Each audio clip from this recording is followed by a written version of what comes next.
৭০% মানুষ, এটাই তো বলছে। আজকে পরিসংখ্যান হয়েছে ৫৮% মানুষ পিয়ার বিষয়ে জানে না।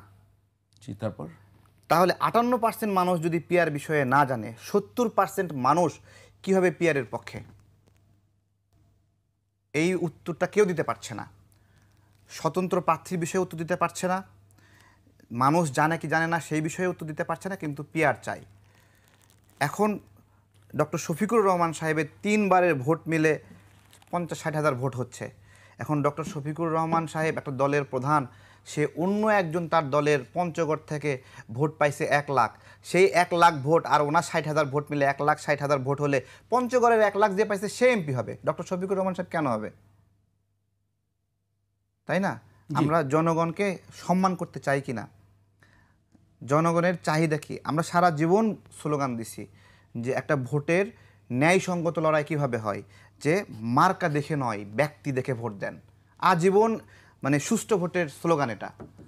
তাহলে এই স্লোগানটা এখন উল্টে যে ব্যক্তি দেখে নয় মার্কা দেখে ভোট দেন। সমস্যা কি? সমস্যা তো ওইটাই যে ব্যক্তির সততা আর দেখতে হচ্ছে না, ব্যক্তির মানদণ্ড এখানে আসছে না। আমি আপনাকে বলছি ৩০০ আসনের একটা প্রার্থী জামাতে ইসলাম দিয়ে দিবে অথবা বিএনপি দিয়ে দিবে, নাকি পিআর সিস্টেমে তারা বলছে দিয়ে দিল। এখন দেখেন বগুড়া থেকে আমি নির্বাচন করব, জি, আমার বগুড়ার মানুষ আমাকে জানে ভালোভাবে, ঠিক আছে, কিন্তু আমাকে কি পঞ্চগড়ের মানুষ জানে? তাই না? তাহলে যে ৩০০ আসনের জন্য ৩০০টা লিস্ট দিল, এই 300টা লিস্টের পিরোজপুরের মানুষকে সিলেটের মানুষ জানবে না। আমি সেটা বুঝতে পেরেছি, কিন্তু শুনেন, না না একটু বলি, এইটুকু ক্লিয়ারলি বলি কেন এটাকেই বলছেন যে আমি ক্লিয়ারলি বলছি, ধান্দাবাজি একটু শুনেন, একটু ক্লিয়ার। তার মানে ৩০০ আসনের যে প্রার্থীর তালিকা দিল, বাংলাদেশের নাগরিকরা জানলো না যে এই লিস্টের মধ্যে কারা কারা ফেরেস্তার কারা কারা বাটপার, মানুষ জানলো না। মানুষ তার আসনে, আমি তো বিএনপির 10-15 জনের বেশি কাউকে চিনি না, জামাতের 5 জনের বেশি কাউকে চিনি না, ইসলামী আন্দোলনের 10 জনের বেশি কাউকে চিনি না। আমি একজন রাজনৈতিক কর্মী হয়ে যদি না চিনি, তাহলে বাংলাদেশের একটা প্রান্তিক পর্যায়ে জনগণ সে সারা বাংলাদেশের সমস্ত প্রার্থী তালিকা মুখস্থ করবে, নাকি তার এলাকায় যারা প্রার্থী হলো সেই প্রার্থীর মধ্যে উত্তম একটা প্রার্থীকে সে বাছাই করবে? এই যে জনগণ দুটা অধিকার, একটা হলো ভোটার হওয়ার অধিকার, আর একটা হলো প্রার্থী হওয়ার অধিকার। একজন ভোটারের যে ভোটার হতে পারবে সে প্রার্থী হতে পারবে।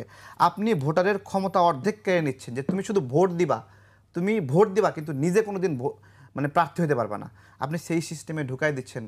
আপনি বলছেন যে এখানে টাকার খেলা হবে না।